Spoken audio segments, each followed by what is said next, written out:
இன்றைக்கி என்ன பார்க்க போகிறேன்னா பருப்பு கீரை குழம்பு தாங்க பார்க்க போகிறோம். இது அரைக்கீரையை தண்டை மட்டும் எடுத்துட்டு இலைய வச்சு தான் பண்ண போகிறோம்.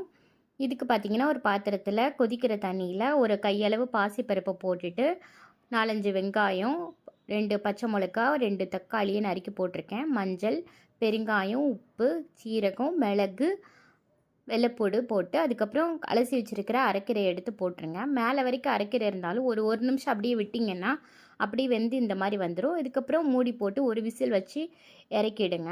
இறக்கிட்டு ஒரு பாத்திரத்தில் ஊற்றி நல்லா ஆற வச்சுருங்க.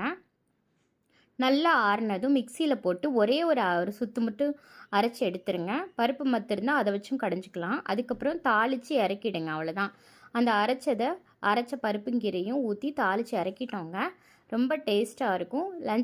லஞ்ச் ரெசிபிக்கெல்லாம் இதெல்லாம் குழந்தைங்களுக்கு கொடுத்து விடலாம். பாருங்கள், அரைக்கீரை உடம்புக்கு ரொம்ப நல்லது. நல்லா குளிர்ச்சி